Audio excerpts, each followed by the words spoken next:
નંદ ઘેરા નંદ ભયો જય કનૈયા લાલ કી। મિત્રો, નાના મોટા સૌ કોઈ લોકો કૃષ્ણ જન્માષ્ટમીની કાગડોળે રાહ જોઈ રહ્યા છે।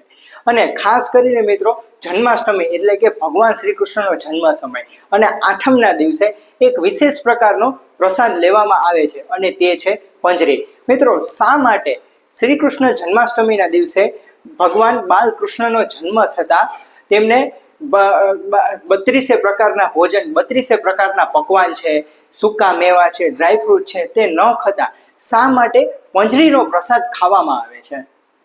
વર્ષા ઋતુની આઠમના દિવસે આપણે ભગવાન શ્રી કૃષ્ણનો જન્મોત્સવ ઉજવીએ છીએ। મિત્રો, જન્માષ્ટમીના થોડા દિવસો બાદ એક નવી ઋતુ એટલે કે તે શરદ ઋતુ આવે છે। મિત્રો, તહેવારોમાં આપણે વિશેષ પ્રકારની સ્વાદિષ્ટ વાનગીઓ ખાતા હોઈએ છીએ। તેમાં છે મીઠાઈઓ ખાતા હોય, ફરસીપુરી, ચેવડો જેવી અનેક વિશેષ પ્રકારની મીઠાઈઓ ખાતા હોઈએ છીએ। આપણે આ બધી જ વાનગીઓ ખાધી છે। મિત્રો, વર્ષા ઋતુ દરમિયાન આવી બધી વાનગીઓ ખાતા તેમનું પ્રોપર રીતે પાચન ન થાય તો અનેક બીમારી આવી શકે છે, અનેક બીમારી ઊભી થઈ શકે છે। તો મિત્રો, ખાસ કરીને તે સારી રીતે પાચન થઈ જાય, તે સહેલાઈથી પાચન થઈ જાય તો તેના માટે આપણે કૃષ્ણ જન્માષ્ટમી દરમિયાન આપણે જે વસ્તુ ખાઈએ છીએ તે છે પંજરી। પંજરીમાં આપણે જે મેઇન વસ્તુ નાખીએ છીએ તે છે ધાણા।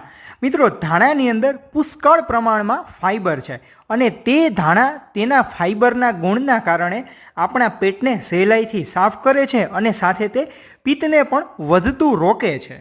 પરંતુ તરત જ પ્રશ્ન એ થાય કે ધાણા તો સ્વભાવે ઠંડા છે, પ્રકૃતિએ ઠંડા છે, તો એટલે જ તો આપણે અજમો પણ સિલેક્ટ કર્યો।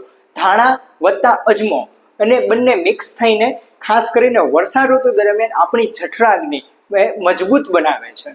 મિત્રો, ધાણા અને સાથે જીરું પણ મિક્સ કરવામાં આવે છે।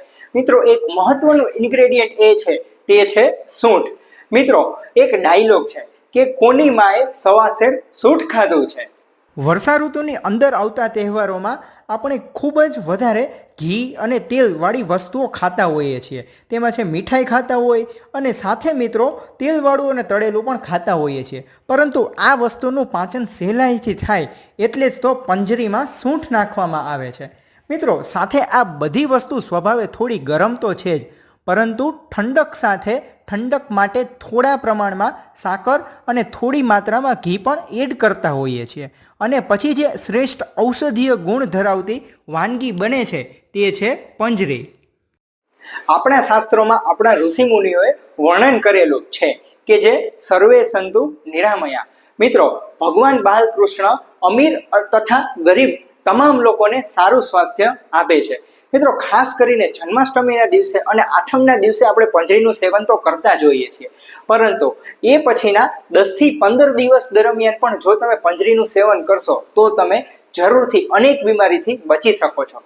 ખાસ કરીને મિત્રો, નાના બાળકોને જો તમે પંજરીનું સેવન કરાવશો તો બાળકો 100% કફ સંબંધી બીમારીઓથી બચી શકે છે। અને સાથે મિત્રો, વૃદ્ધ લોકોને, વડીલ લોકોને જો તમે પંજરીનું સેવન કરાવશો તો એ લોકો વાયુ સંબંધી બીમારીઓથી પણ બચી શકે છે। જો તમે જન્માષ્ટમી આવી રીતે ઉજવો અને આ તમે ભગવાન બાલકૃષ્ણને અર્પણ કરાયેલી પંજરી ખાશો તો નક્કી તમે શરદ ઋતુમાં મહાકાય રૂપી રોગોથી બચી શકો છો અને અનેક બીમારીઓથી તમે બચી શકો છો। તો આવો મિત્રો, આ આપણી શ્રી કૃષ્ણ જન્માષ્ટમી ભાવભેર અને આનંદભેર ઉજવીએ। તો સૌને ડોક્ટર રાજનના જય દ્વારકાધીશ, જય શ્રી કૃષ્ણ, રાધે રાધે।